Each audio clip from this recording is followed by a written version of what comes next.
Good morning दोस्तों। पिछली video में हम लोग पदार्थ के बारे में कंप्लीट पढ़ चुके थे। हम ये जान चुके थे कि पदार्थ क्या होते हैं।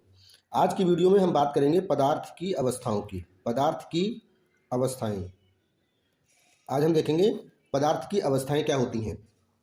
अगर आप लोगों ने पिछली वीडियो नहीं देखी है, अगर पदार्थ के बारे में आप लोग पूरी तरह से समझना चाहते हैं तो आप प्लेलिस्ट देख सकते हैं। प्लेलिस्ट में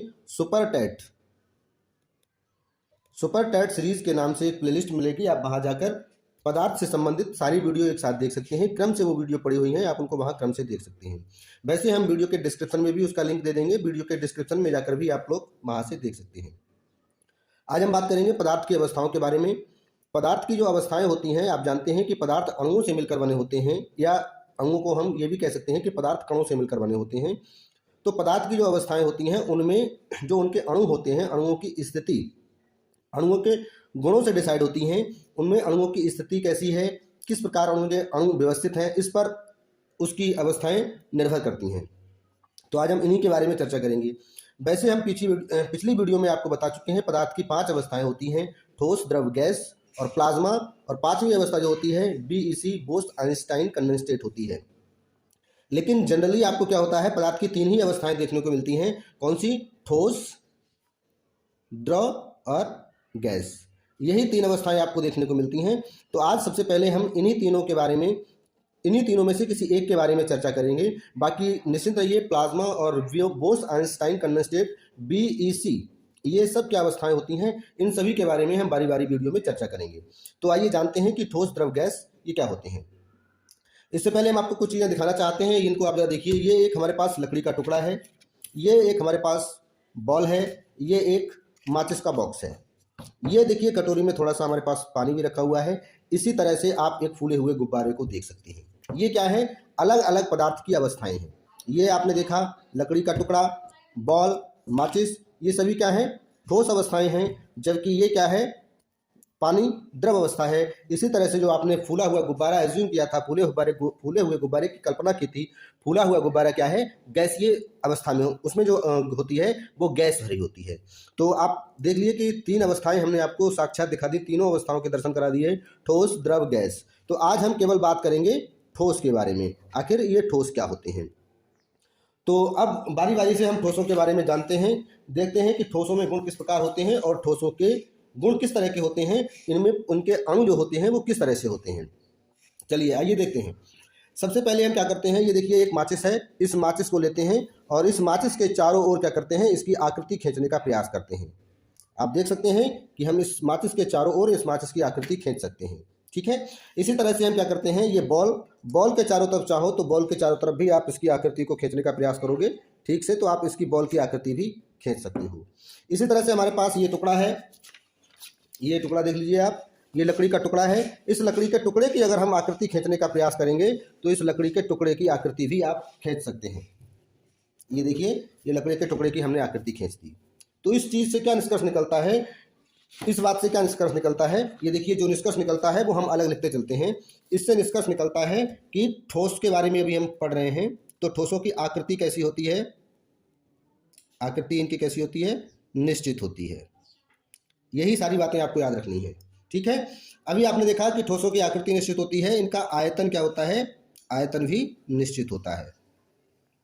आयतन भी ठोसों का नहीं बदलता है। इसके बाद हम लोग इसको हटा देते हैं और इसको हटाने के बाद ये देखते हैं कि ठोस ये क्या है। अभी आपने इसके बारे में देखा था, ये माचिस है, इसकी आकृति भी हमने देखी थी बना के, आकृति निश्चित थी। और ये जिस पेपर पे हम लोग अभी लिख रहे हैं, वर्क कर रहे हैं, ये भी क्या है, ठोस है।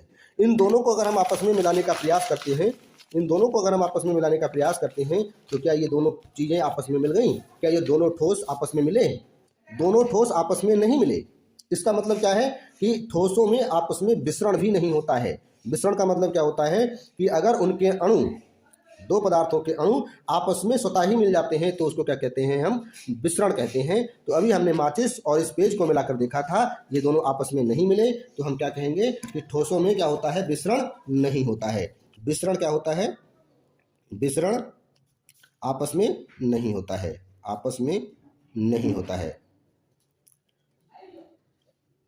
दो ठोस हैं और अगर दो ठोस हैं तो दोनों ठोसों में आपस में क्या होगा, विसरण नहीं होगा। आइए अब थोड़ा और देखते हैं ये हमारा एक ठोस है, चाहे इसको ले लो, बॉल को ले लो, चाहे लकड़ी का टुकड़ा ले लो। अगर हम क्या करते हैं, इस लकड़ी के टुकड़े पर लकड़ी के टुकड़े को आप दबाने का प्रयास कीजिए, क्या ये दबेगा? हथौड़े से इसको कूटने का प्रयास कीजिए, क्या ये दब जाएगा? नहीं, ऐसा नहीं होगा। ना तो आप इसको हाथ से दबा पाएंगे, ना तो इसको हथौड़े से। ये हथौड़े से कूटने पर टूट तो सकता है, लेकिन इसकी आकृति में परिवर्तन नहीं आएगा। इसका मतलब क्या है? इसकी आकृति निश्चित है, और ये टूट गया, इसका मतलब क्या है? ये दृढ़ है, कठोर है। और आपने इसको दबाया, ये दबा नहीं, इसका मतलब क्या है कि इसमें संपीड़ितता क्या होती है? नहीं होती है, नगण्य होती है। संपीड़ितता का मतलब है कि अगर किसी चीज़ को दबाने पर वो दब जाए, तब तो हम उसको कहेंगे ये संपीड्य है, और अगर वो नहीं दबता है तो इसका मतलब उसमें संपीड़ितता नहीं है। तो इस तरह से हमने क्या देखा कि जो ठोस पदार्थ हमारे होते हैं, उन ठोस पदार्थों में क्या होता है? संपीड़ितता। संपीड़ितता क्या होती है? नगण्य होती है। नगण्य मतलब बहुत कम होती है, ना के बराबर होती है। और ठोस पदार्थ कैसे होते हैं? कठोर होते हैं। ये चीज़ आप लोगों ने देख ली। ठोस पदार्थ के बारे में आप लोगों ने इतना देखा। क्या देखा? कि ठोस पदार्थों की आकृति निश्चित होती है, आयतन निश्चित होता है, दो ठोस पदार्थों का आपस में मिश्रण नहीं होगा, यानी कि दो ठोस पदार्थों को आप आपस में नहीं मिला पाएंगे। ठोस पदार्थों में संपीड़ितता नगण्य होती है, यानी कि जब आप उनको दबाएंगे तो वो दबेंगे नहीं, और ठोस पदार्थ कठोर होते हैं। ये होती है ठोस पदार्थों की पहचान। जिस तरह से आप पहचानेंगे कि ये ठोस है या द्रव है, इस तरह से आप पहचान सकते हैं कि ये ठोस है। अच्छा, अब हमने ये जान लिया कि ठोस पदार्थों में ये सारी चीज़ें होती हैं, ठीक। अच्छा, अब ये सारी चीज़ें आखिर होती क्यों हैं, इसको भी समझ लेते हैं। ठोस पदार्थों में आखिर ऐसा क्यों होता है? देखिए, जो ठोस पदार्थ होते हैं, ठोस पदार्थों के जो अणु होते हैं, बारी बारी से हम लोग पांचों अवस्थाओं को देखेंगे। ठोस पदार्थ, प्रत्येक पदार्थ अणुओं से मिलकर बना होता है। ठोस पदार्थ के जो अणु होते हैं वो इस तरह से बिल्कुल एक दूसरे से सटे हुए रहते हैं, बिल्कुल पास पास उनके अणु लगे रहते हैं, जिस कारण क्या होता है, उनके बीच खाली स्थान नहीं रहता है, बिल्कुल भी खाली स्थान नहीं होगा। अच्छा, दो चीज़ें आपस में बिल्कुल मिलती कब हैं? जब उनको मिलने की जगह मिले ना। जब उनके अणुओं के बीच खाली स्थान होता है तो दूसरा पदार्थ होता है वो उनके अणुओं के बीच के खाली स्थान में जाके भर जाता है। इसलिए क्या होता है, एक पदार्थ दूसरे पदार्थ में घुल जाता है। अब दो ठोसों को अगर हम मिलाने की कोशिश करेंगे तो दोनों ठोस के अणु जो होते हैं वो आपस में बहुत ज़्यादा पास पास होते हैं। उनके बीच जो अणुओं का खाली स्थान होता है, जिसको हम अंतराकाश कहते हैं, वो नगण्य होता है, बहुत कम होता है। तो दूसरा ठोस उसमें जाके मिलेगा कहाँ, एडजस्ट कहाँ होगा? इसीलिए क्या होता है, ये दो जो ठोस होते हैं वो आपस में नहीं मिलते हैं, क्योंकि इनके अणुओं के बीच खाली स्थान नहीं होता है। अच्छा, अब इनके जो अणु होते हैं वो आपस में इस तरह से इतनी मजबूती से, जिस तरह से हमारी अंगुली एक तरफ से जुड़ी हुई है, इनके ठोस पदार्थ एकदम से इतनी मजबूती से जुड़े होते हैं कि इनको तोड़ना बहुत कठिन होता है।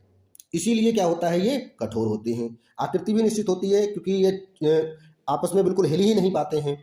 संपीड़ितता क्या होता है? संपीड़ितता, जब कोई चीज़ दबेगी तब जब उसके अंदर दबने की जगह होगी, जब उसके अणुओं के बीच में खाली स्थान होगा, तब हम जब उस पर बल लगाएंगे तो उसके अणु क्या होंगे, आपस में सट जाएंगे। अब ये ऑलरेडी पहले से सटे हुए हैं तो और कहाँ सट जाएंगे। इसलिए क्या होता है, ठोसों में संपीड़ितता भी क्या होती है, नगण्य होती है।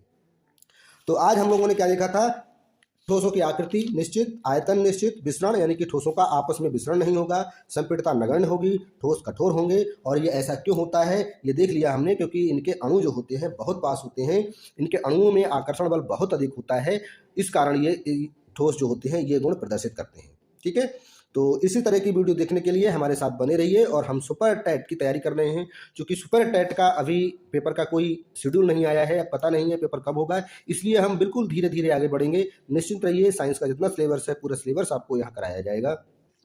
तो आज हमने ठोस अवस्था के बारे में जाना है, अगली वीडियो में हम लोग जानेंगे द्रव अवस्था, और इसी तरह से बारी बारी से हम पांचों अवस्थाओं के बारे में पढ़ेंगे। मिलते हैं अगली वीडियो में, तब तक के लिए जय हिंद।